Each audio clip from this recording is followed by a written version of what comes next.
அனைவருக்கும் இனிய வணக்கங்கள், அன்பான வணக்கங்கள். பாருங்கள், கேழ்வரகு பூவை நம்ம அறுவடை பண்ணோம் இல்லையா, அது மிஷினில் போட்டு எப்படி தனியாக கேழ்வரகு வருதுன்றதை தான் நம்ம இந்த வீடியோவில் பார்க்க போகிறோம். நம்ம அந்த சைடு கேழ்வரகு பூவை கொட்டியாச்சு. கொட்டினதும் பாருங்கள், அதுவே ஜலிச்சு அது பாருங்கள், அது அரைக்குதுங்களா, அரைச்சி கேழ்வரகாக வருது பாருங்கள். உள்ள அண்ணாண்ட தூசியெல்லாம் போகுது பாருங்கள், தெரியுதுங்களா?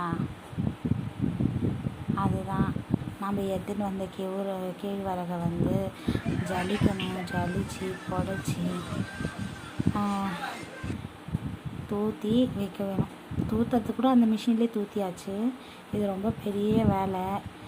மிஷினும் இல்லைன்னா நம்மளுக்கு இன்னும் வேலை அதிகமாக இருக்குது. ஏதோ மிஷின் வந்ததுனால ஓகே, மிஷின் இல்லைன்னா அதை கையால் அடிக்கணும், அப்புறமேட்டா அதை தூற்றணும், அப்புறம் புடைக்கணும், ஜலிக்கிறது ஆல்ரெடி. இது ஏதோ வேலை கொஞ்சம் கம்மியாக இருக்குது மிஷின் வந்ததுனால.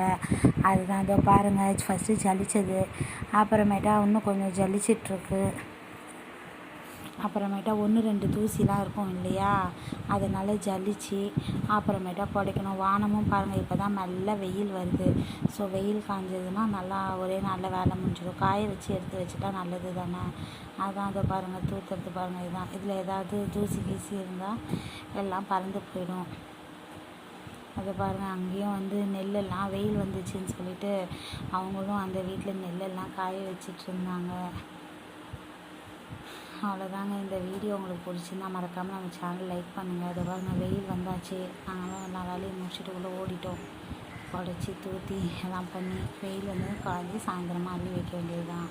இந்த வீடியோ பிடிச்சிருந்தா லைக் பண்ணுங்கள். நம்ம சேனலை சப்ஸ்கிரைப் பண்ணுங்கள், கமெண்ட் பண்ணுங்கள், என் சேனலுக்கு சப்போர்ட் பண்ணுங்கள்.